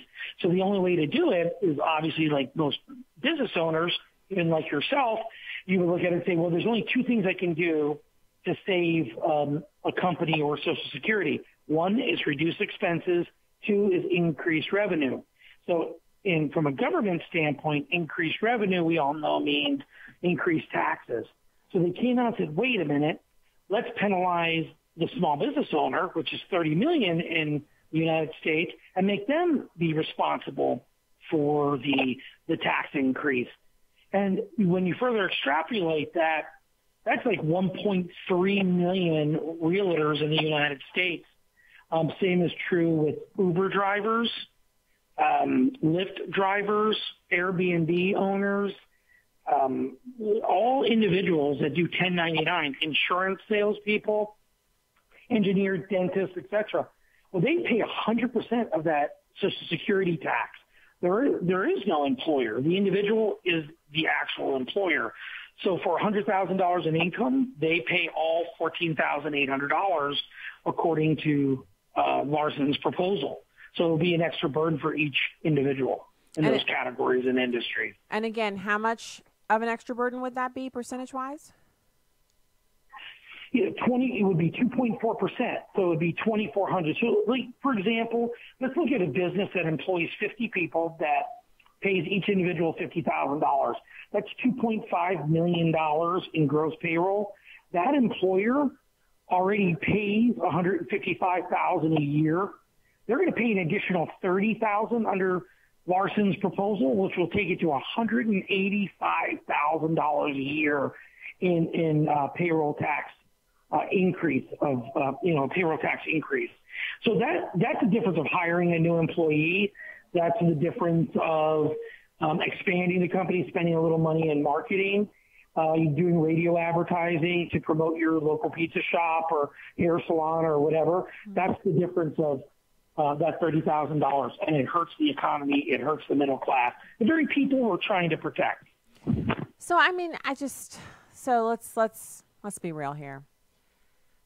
Democrats there's no tax that they don't like. There's no tax proposal where they're like, that's too much. The only reason they ever say, no, don't do that is not because they don't want to do it, but because they know it would cause Democrats to lose seats in the House or the Senate. It would be detrimental to their livelihood of being in power. But when it comes down to it, any tax to them is a good tax, because if you're making any money, they should be able to tax it in any way that they see fit. And you just figure out how to get loopholes around it or make more money. That's the way they feel about it. But in the big scheme of things, funding Social Security is a problem. The Democrats emptied those accounts out, and they've never filled them back up. And so we've got lock boxes full of nothing. And we know that we're going to become insolvent for Social Security in 2025, I think it is. Might have lowered it to 2023. So it's around the corner. It's literally looming, bearing down upon us. So what should we do? Because I'm against raising these taxes. I think it's the most idiotic way of solving the problem. But no one ever wants to hear legislation about cutting benefits or increasing the age of people when they receive their benefits. So what are we to do? Yeah, I love your solution-oriented mind. So there's a couple things. So you're absolutely right. It was 2023 to 2025, Social Security becomes insolvent. But under the Trump administration, that has now been pushed out to 2034 because with the booming economy, people make more money. And when they make more money, guess what? They pay more in Social Security taxes in the end because they're making more, especially all those 1099ers out there, like the realtors, insurance people, Uber drivers, etc. So one way is to grow the economy to the point where 2034 becomes 2044. As more people, millennials, get jobs, then that would naturally be contributing to Social Security and kicking the can down the road even further. Social Security is not an entitlement. I mean, people pay into it, so people deserve it. We're not opposed to those individuals drawing it down. To answer your question more specifically, though, I think I would look at an organization like Job Creators Network that would have a very detailed plan, with having people that are at zero age today not draw any Social Security at all, and still be involved with the plan at a very low level from a tax standpoint. And then that will help fund all the people and individual as from an actuarial standpoint as they exit Social Security, they pass away, et cetera. The burden becomes less and less. And eventually when people are entering the workforce, they're 0 years old to 18, look, you're not going to get any Social Security. So the unfunded mandate from 50 years from now becomes zero. There is no unfunded mandate. So somebody 18 today is going to get no Social Security. So I think that's what we need to start doing, and expanding the age out a little bit for people, not that are retiring now, not retiring in 10 years, but retiring in 30, 40, 50 years. That age gets kicked out. Anybody who's 18 gets no Social Security. Wow. You're talking about apocalypse right there. because the government's not going to stop. We have kids in that age range, and the government's not going to stop collecting the money that they say is going to Social Security. But you're saying they'll pay in, but they won't get out. The 18-year-olds of today will pay in, but they won't get any benefits because there's nothing for them to get. They're paying for the people who've already retired. Well, I'm not even, look, I'm not a Social Security solvency expert by any means. My approach from the Social Security solution standpoint is, look, there's only two things you can do. You can cut expenses or increase revenue. If we look at expenses, it's not cutting Social Security benefits. It's looking at how is Social Security administered, how can we make it more efficient, and cutting the fat there to make the Social Security administration more efficient, thus saving money, grow the economy. That pushes it out longer from 2034 even further. We've already seen a decade under Trump's administration expanded for Social Security benefits. And then let people know this is a cutoff. Let it be scored and say if people at zero age don't contribute, don't earn, how does solvency look? If people at 18 years old don't earn, don't contribute, how does solvency look? And people at 25 don't earn, don't contribute, how does solvency look?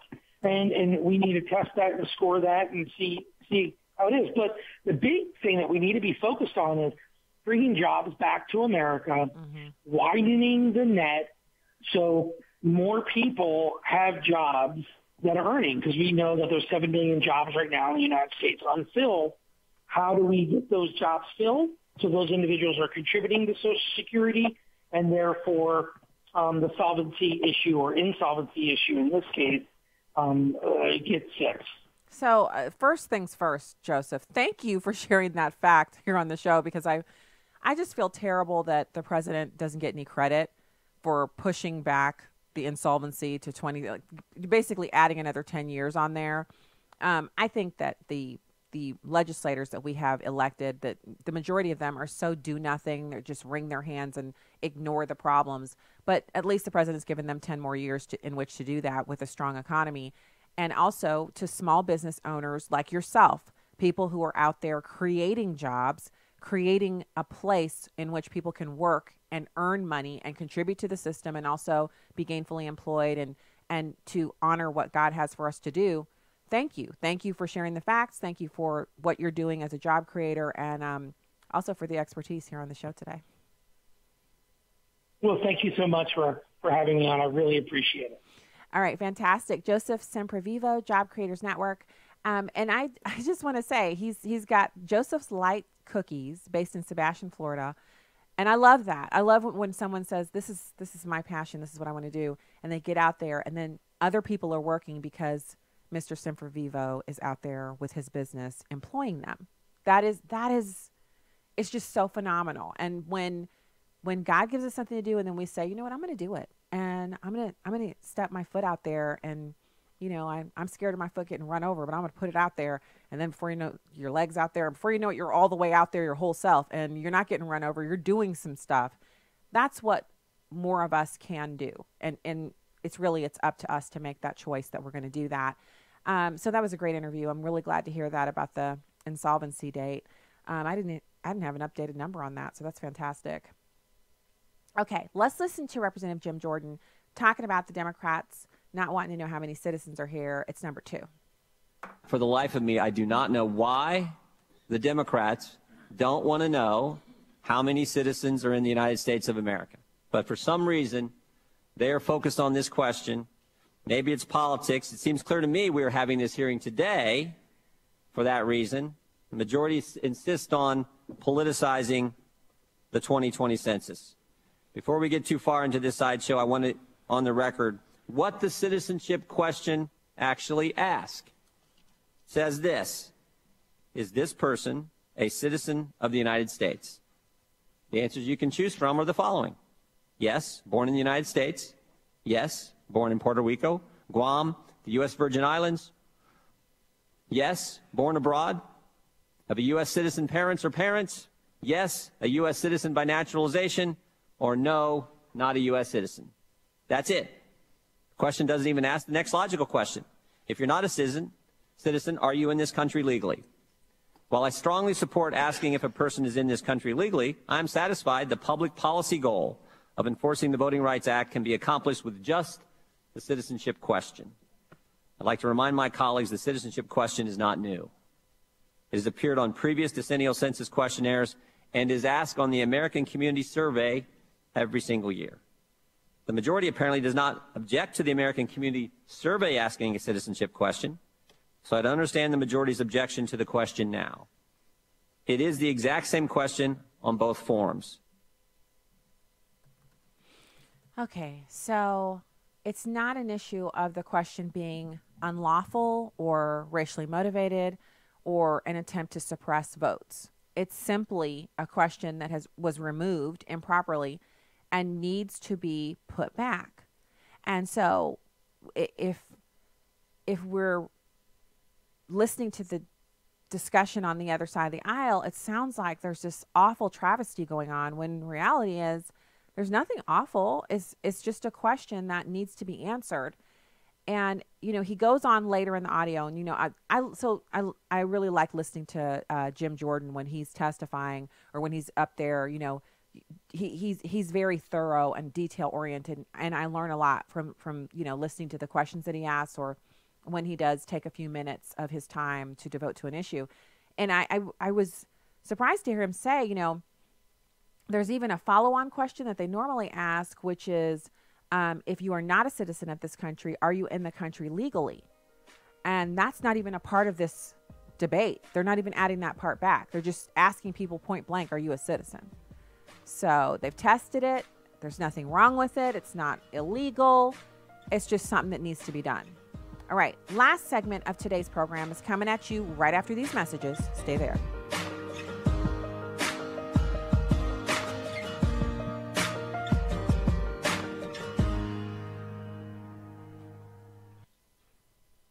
In a move most Christians probably never expected to see, Walmart has created and is promoting a Facebook video ad that normalizes homosexual relationships.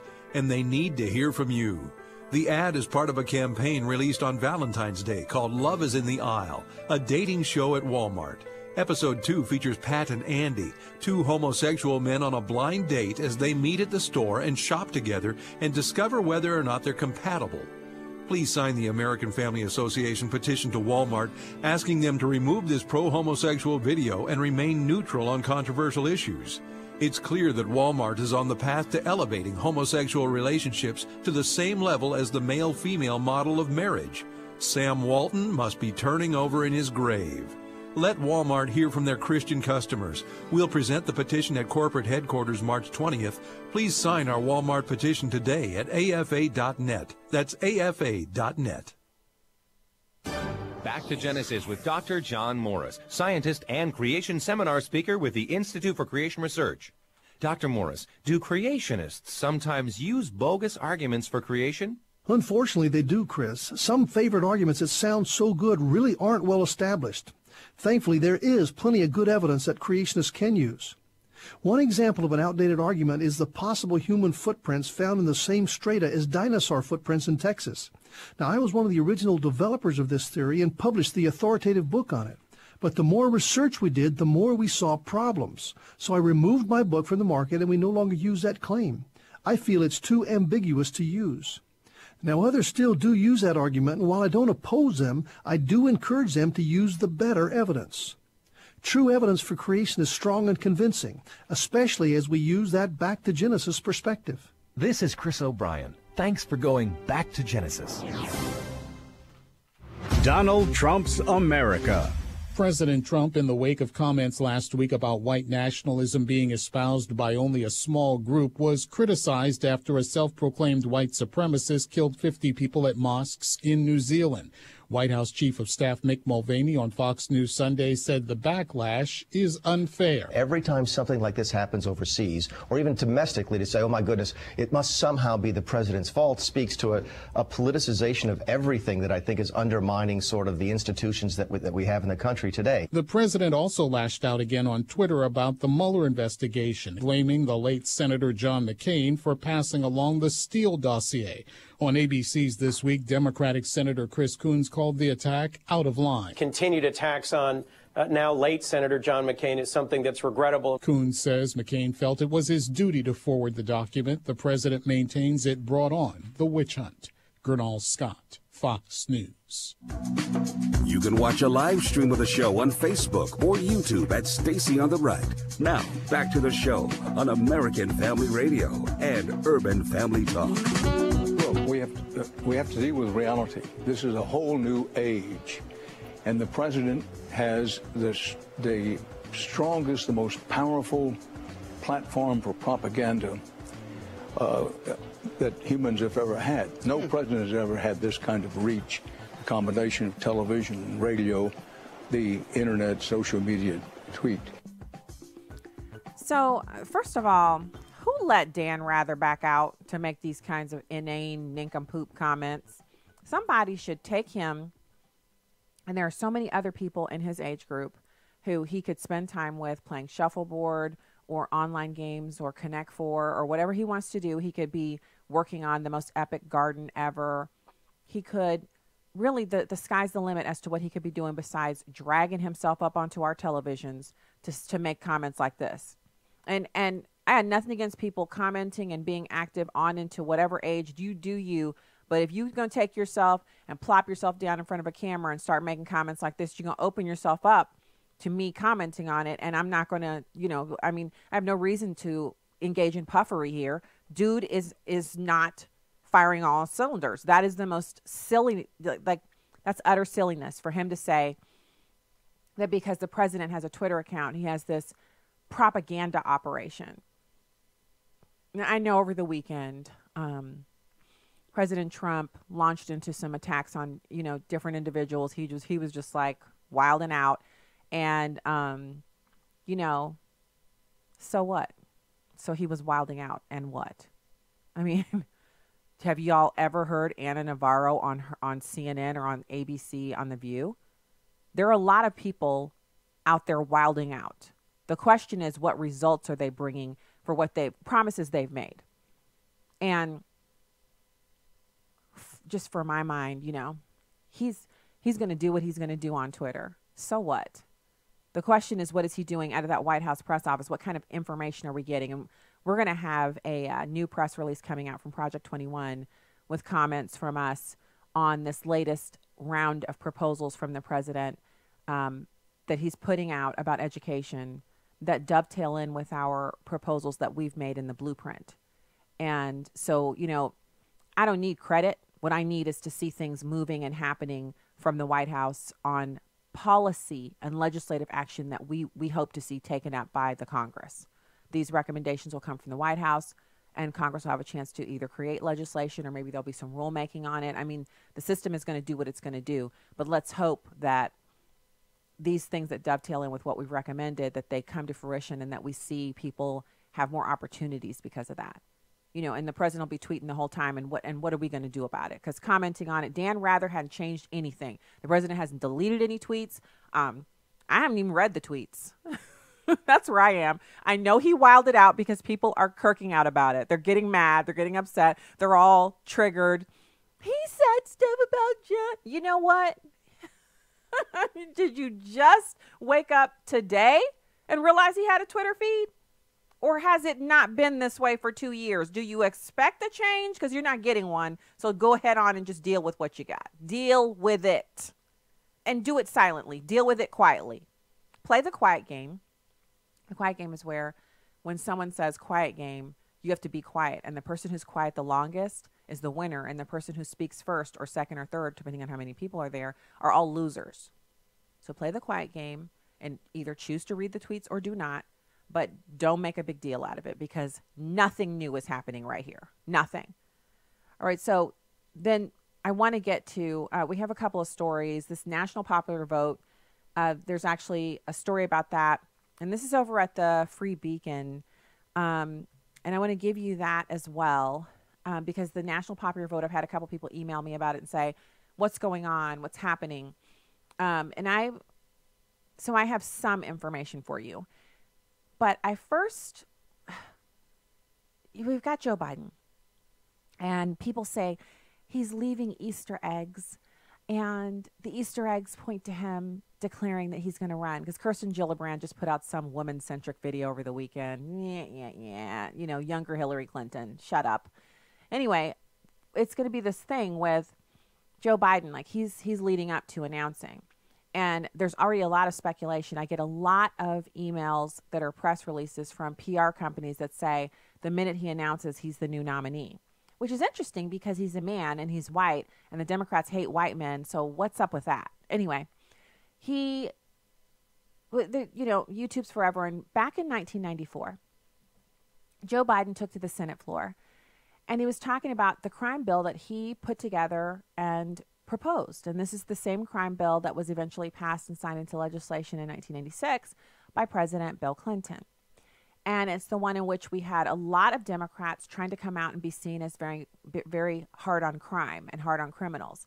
And prior to that, the reputation had been that, you know, the Democrats were soft on crime. They were soft on foreign aggressors. They were really limp-wristed, lily-livered, weak, not strong. And so in addition to Hillary Clinton making some very, very, very pointed comments, you had Joe Biden. And I have to say, this is where I get flummoxed. Y'all know I like that word. Anytime I get to use it, it's a good day because it's a good vocabulary day. Anyway, I get a bit flummoxed because I feel like I'm agreeing with someone who lacks moral certitude. But this is not the same Joe Biden that we know of today. This is the Joe Biden from 1994 when Democrats were really, they differed from Republicans, but not as much as like, it wasn't like universes away from where we are or, you know, from where people on the right are. So I want you to listen to this. And I'm not sure if you're going to recognize him. Obviously he has the same voice. But the things that are coming out of his mouth, you're probably going to don't just put your drink down, swallow whatever if you got your coffee or your water, gulp that down and don't have it in your mouth when you listen because you're going to be surprised to hear what he's going to say next. It's number 4.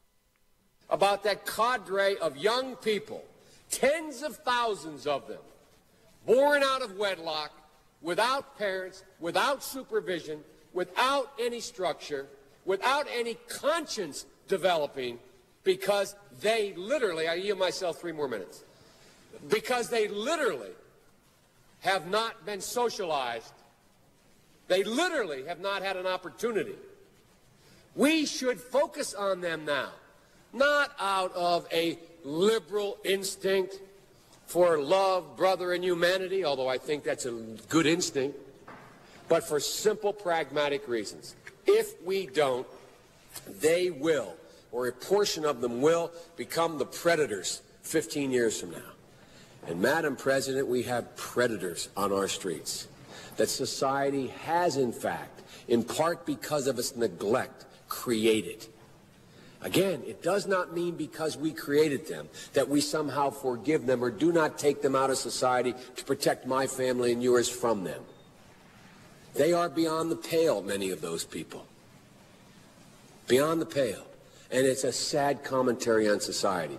We have no choice but to take them out of society. It's a sad commentary, he said. They're growing up without mothers and fathers, he said. In broken homes, he said. Now, I'm not laughing at the scenarios he's describing.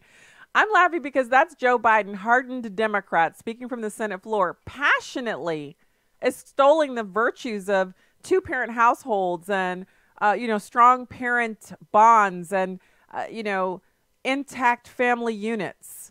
Where did that Joe Biden go?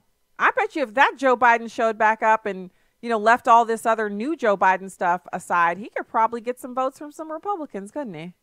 Talking like that. Of course, he's forgotten himself and he's not at all that person anymore. And he's not going to come back. He's not going to do that. But I'm kind of surprised. And this is one of those things where they believe in intact families because look at how they live. When you look at the Democrats, look at Elizabeth Warren, married to the same man her whole adult life. I mean, so many of them are very traditionally minded when it comes to family. But then if it's time to say something about it, they've got these factions within the Democratic Party. And if you say kids need a dad, you can't say that. That makes you a part of the patriarchy. You can't say kids need dads. That's sexist. Yeah. Kids need a mom and a dad. You can't say that. Because that means they need a mom and a dad, which is a heterosexual, cisgendered relationship. And that discounts all of the non-traditional family units that exist out there. And how horrible of you. I forget what sin it's called. It falls under some specific sin. But anyway, it's just interesting to hear him saying those things. Now, admittedly, it's from 1994. And all of us are different than we were in 1994. I mean, back in 1994, I was a Democrat. But I'm not the same age as Joe Biden, obviously. I'm not that different from 10 years ago or 15 years ago or 20 years ago. But 1994, yeah, back then I was definitely a Democrat. I think, he's right in the intent that he had. Communities were calling out for the criminals in their midst to be taken off the streets and stop giving them wrist slaps and actually put them in jail for a significant amount of time to, stop them from reoffending. And, people wanted that. And so it was the right thing to do. But he's going to have to pay a price for saying these things now. So while it's interesting and even a bit amusing to listen to this audio now, on his end, he's got a comms team that has already gone through this and printed the transcript out, and they're creating talking points on how he can make this speech okay now. He can sound a bit contrite about it, whatever. They're formulating plans on how to handle these bits of audio that exist from when he was a regular person. I'll just put it that way. All right, so I said we would talk about this National Vote Compact. And I caught this story over at Free Beacon, and I'm going to make sure I get you exactly. So the big deal here is that the timing of a potential court case could actually create a Gore versus Bush style emergency. So what they have to do is first, the states that are cobbling together enough electoral college votes to overturn the next election have to get enough to actually do it. When the compact goes live, and It's called the National Popular Vote Interstate Compact. When it goes live, then it will become something that can be challenged in court. And so opponents of the National Popular Vote have long consoled themselves with the fallback idea that even if enough states might eventually join it, it would likely be found unconstitutional. And here's what it really amounts to. The National Popular Vote Compact is an agreement between states that enter into it to change the way a state casts all of their electoral college votes, typically awarding all of them to the candidate that wins a plurality in that state. Instead of doing that, they would, once the votes are tallied across the country, NPV compact states would cast their electoral college votes to the candidate who won the most votes nationwide, regardless of whether or not the candidate carried the state. So instead of Democrats going state to state, county to county, city to city, door to door, and convincing Americans on the merit of their proposals and their past history of winning and legislating to good effect, Democrats have decided they'll just overturn national elections. They've tried to do it with the popular vote by shipping in illegal voters. 3 million or so illegals voted in last election, hence Hillary Clinton's popular vote win. But that's not enough for them anymore. They can't wait. They can't earn it and get it the normal way. They have to steal it by hook or by crook. And so here they are. So here's the sample, like the example of what would have happened from this piece here. It says if enough states had had the compact in place in 2016, it would have meant Hillary Clinton would have defeated Donald Trump because she won more votes nationwide. But it didn't happen because the NPV doesn't go into effect until the number of states that have joined have a combined electoral college vote count above 270, which is the number needed to win the presidency. The effort is still a long way from having enough participating states to effectively challenge or change how the Electoral College operates, and states that have joined so far are mostly Democratic strongholds. However, the NPV's advancement this spring in Colorado demonstrates progress in one of the most purple states to date, suggesting that the compact is less far-fetched than it was a decade ago. Now, constitutional legal challenges often take years, leading forward-thinking opponents of the effort to ponder the earliest possible moment in which they could launch a legal challenge.